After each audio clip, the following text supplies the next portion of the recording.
class. Welcome to part 3 of geometry. Today we're going to be looking at quadrilaterals and also solid shapes with uniform and non-uniform cross sections. So to get started, we're going to talk about the quadrilaterals that you need to be able to identify and know the properties of. So a quadrilateral is any polygon with 4 sides, and to classify the quadrilateral we need to consider the side lengths and the angles. So the parallelogram, we have both pairs of opposite sides need to be parallel. The rectangle is essentially a parallelogram with right angles. A rhombus is a parallelogram where all of the side lengths are equal. So if you can imagine a square, if we just pushed a square slightly onto its side, we would create a rhombus. A square is a rectangle. It does fall into that category of rectangle, but it has all of its sides equal. Trapezium must have one set of parallel lines that are connected by the other two sides that aren't or don't necessarily need to be parallel. And a kite has 2 sets of sides that are equal in length. So what I would like you to do is go on to Mangahai, and you can pause me at this time if you like. Go on to Mangahai and choose the quadrilateral shape exercise and do some of those questions there just to test your understanding of quadrilaterals. Once you've done that, you can come back to this video and we can proceed with the lesson. So solids are 3-dimensional objects which occupy space, so they have volume. A solid needs to be fully enclosed, and it may in fact be hollow, so as long as it's got all of its sides, it is considered a solid. Cross sections of solid is something we need to talk about. So if you can have a look up here, we've got a cuboid or a cube. We've got a rectangular prism, and we've got a cone over here. We've also got a square base pyramid and a triangular base pyramid and a sphere. Okay, so some solids have a uniform cross section. And what that means is that if we took a slice of that shape or that solid at any point along the solid, we would have the same shape. So what I have got here is a few little examples of that, and just bear with me. So my first example is, if you can see this, is a loaf of bread. Okay, so with a loaf of bread, we are essentially talking about a rectangular prism. So we've got our rectangular shape there, and we've also got a square end on our loaf of bread. Now, every time we take a slice off, we can see that we have a square. One square, another square, another square.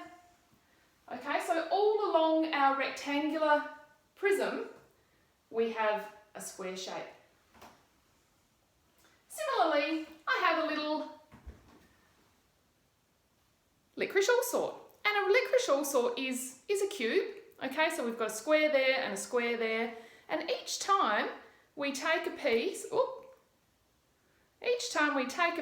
of our licorice allsort off, we end up with a square. Okay, and if we were to peel that other piece off carefully, is this going to work? Okay, we have another square. So our licorice allsort is another example of a uniform cross section with our cube.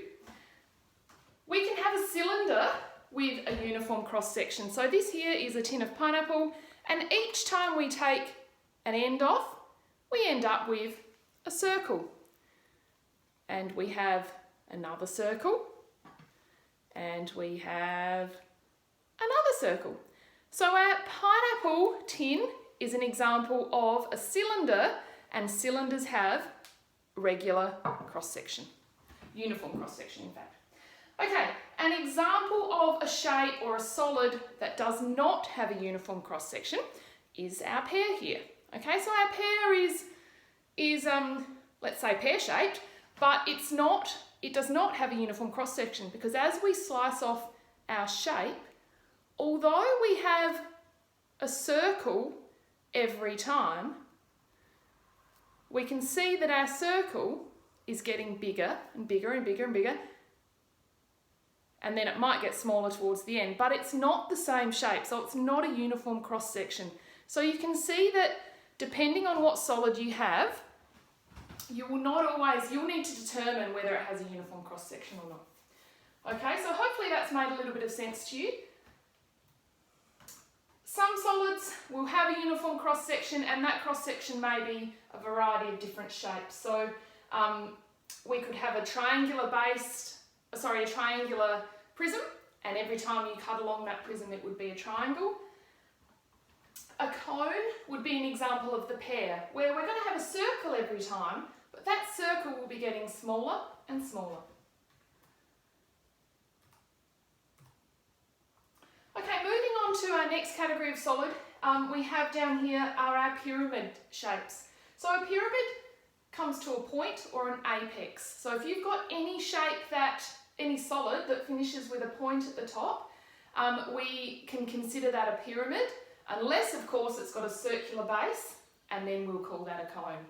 So pyramids can have any polygon shape on the bottom. So we could have a square, we could have a triangle, we could have a pentagon on the bottom, we could have a hexagon on the bottom, and the name of the polygon on the bottom determines the name of the pyramid. So we have a square-based, triangular-based, hexagonal-based pyramid, whatever you like. And our last category is of course our sphere. So anything ball-shaped, we consider that to be a sphere. Uniform cross-section for a sphere? Not. Uniform cross-section for a pyramid? Not. It's getting smaller. The shape may stay the same, but the shape size is getting smaller with those last few categories. Okay, so what I would like you to do now, please, is head on to Mangahai and complete the Mangahai task on 3D properties. And then if you are at home or for a homework task tonight, if you're at school today, I would like you to head around your home and find an example of a cube, cylinder, sphere, cone, pyramid and prism. And you might need to look in the fridge, you might need to look in the pantry, you might need to look in the shed for some examples. Okay, thank you class, and I look forward to seeing you again tomorrow. Bye.